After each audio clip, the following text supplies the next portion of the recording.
नमस्कार प्यारे विद्यार्थियों, DAV mobile public school Hindi कक्षा में आपका स्वागत है।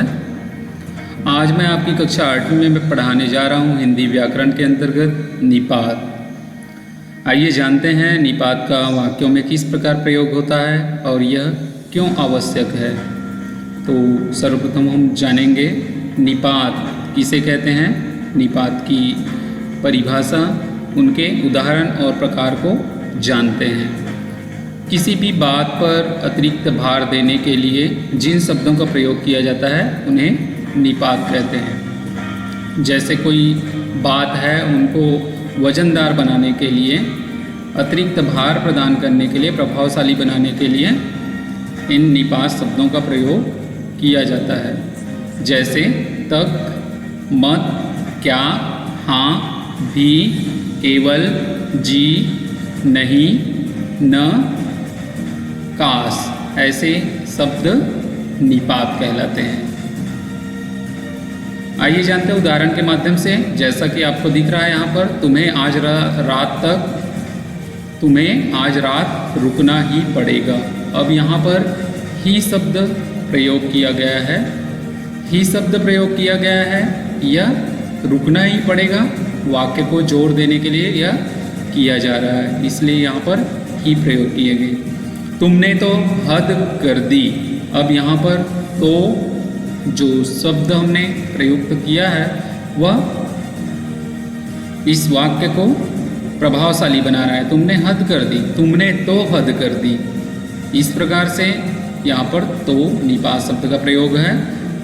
कल मैं भी आपके साथ चलूँगा, यहाँ पर भी शब्द का प्रयोग है निपात के रूप में। मैं भी आपके साथ चलूँगा। गांधी जी को बच्चे तक जानते हैं। बच्चे तक जानते हैं, इसमें तक बच्चे जानते हैं, बड़े तो जानते हैं, बच्चे भी जानते हैं, मगर यहाँ पर तक शब्द प्रयोग कर देने से यह वाक्य प्रभावशाली हो जाता है। धन कमा लेने मात्र से जीवन सफल नहीं हो जाता।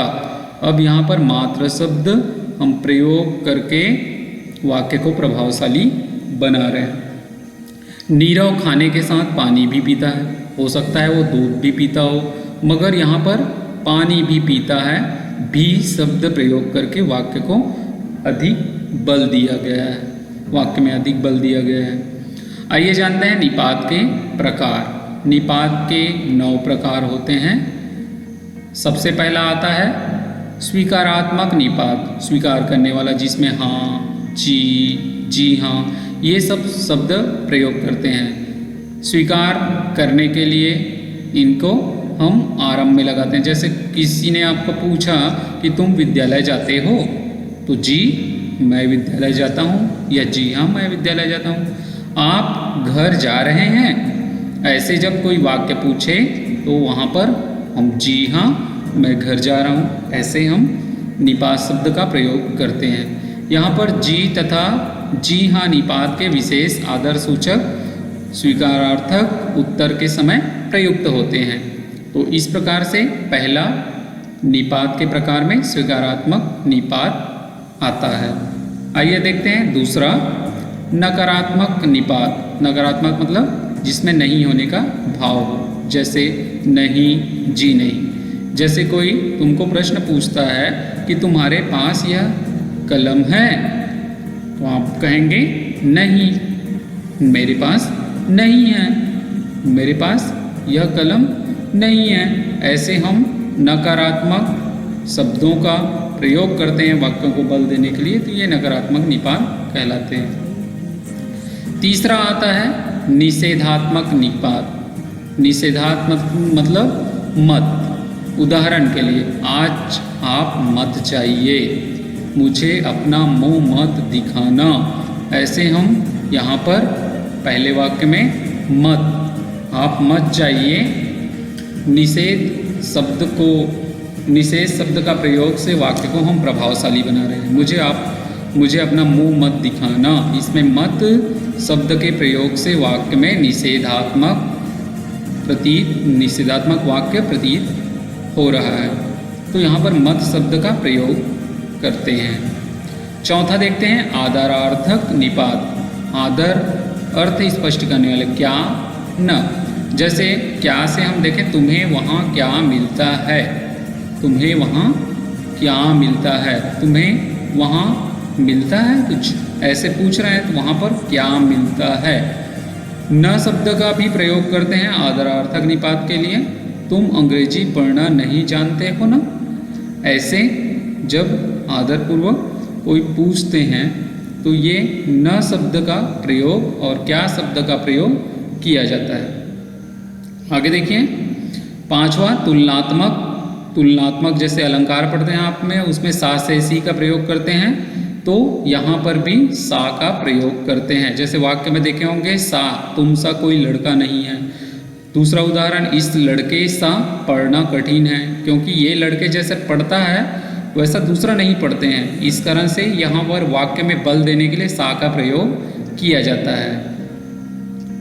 आगे देखिए, छठवां विस्मयार्थक निपात। विस्मयार्थक अर्थात विस्मय, आश्चर्यचकित हो जाना। इसमें क्या, काश आदि शब्दों का प्रयोग करते हैं। इसके लिए जैसे उदाहरण देखिए, क्या सुंदर लड़की है, आश्चर्यचकित। क्या सुंदर लड़की है, क्या सुंदर कलाकारी है। बहुत ही सुंदर लड़की है के बदले यहाँ पर क्या शब्द का प्रयोग कर देने से आश्चर्यचकित हो गया। और साथ ही साथ क्या सुंदर कलाकारी है, क्या सुंदर चित्र है, क्या सुंदर प्रकृति है। ऐसे जब हम वाक्य में क्या प्रयोग करते हैं तो यह विस्मयार्थक निपात के अंतर्गत आता है। इसके बाद काश, काश शब्द भी प्रयोग करते हैं। वह न, काश वह न गया होता, काश वह न गया होता। ऐसे इन निपात शब्दों को हम प्रारंभ में ही प्रयोग करते हैं। अब देखिए बलार्थक या परिसीमक निपात। इसमें तक, भर, केवल, मात्र, सिर्फ, तो, भी, ही, ये मुख्य रूप से प्रयोग किए जाते हैं। तक के लिए जैसे मैंने उसे देखा तक नहीं, हमने उसका नाम तक नहीं सुना, ऐसे वाक्य हमको मिलते हैं। भर में मेरे पास पुस्तक भर है और अन्य चीज़ नहीं है, उसको अपनी कॉपी भर दे दे, बाकी अन्य चीज़ नहीं देना है। तो इस प्रकार वाक्य को बल देने के लिए भर शब्द का प्रयोग किया जा रहा है। यहाँ पर केवल देखिए, वह केवल सजाकर रखने की वस्तु है, दूसरे चीज़ों के काम नहीं आएगा। मात्र, वह मात्र सुंदर थी, शिक्षित तो नहीं थी। ही, उसका मरना ही था कि घर का घर बर्बाद हो गया। भी, मैं भी यहीं रहता हूँ, मैं भी यहीं रहता हूँ। तो वाक्यों को बल देने के लिए यहाँ पर तक, भर, केवल, मात्र, ही और भी, ये शब्दों का प्रयोग बलार्थक या परिसीमक निपात के अंतर्गत किया जाता है। आठवां अवधारणाबोधक, अवधारणबोधक निपात। इसमें अवधारण स्पष्ट, ठीक है, अवधारणा स्पष्ट करते हैं। लगभग, करीब, ठीक समय पर पहुंचा, ठीक 5,000 रुपये उसने दिए। अवधारणा यहाँ पर स्पष्ट होते हैं, इसलिए यहाँ पर ठीक शब्द प्रयोग किए जा रहे हैं। लगभग, लगभग 5 लाख विद्यार्थी इस वर्ष प्रवेशिका की परीक्षा दे चुके हैं। यहाँ पर लगभग शब्द प्रयोग किए। करीब, करीब शब्द का भी निपात के रूप में प्रयोग किया जाता है। इस समय करीब 5 बजे।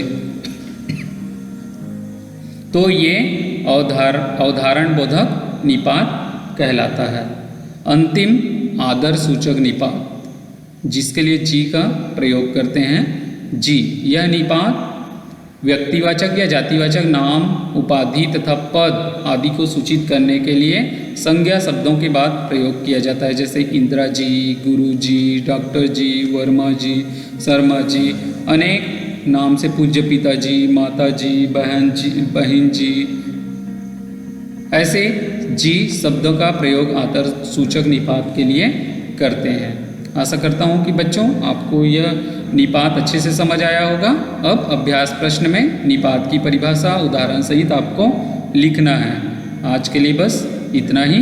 बहुत बहुत धन्यवाद। अगले वीडियो में अगले विषय के साथ पुनः मिलते हैं। तब तक के लिए आप घर में रहिए, सुरक्षित रहिए और अपने अभ्यास कार्य को पूर्ण करते रहेंगे।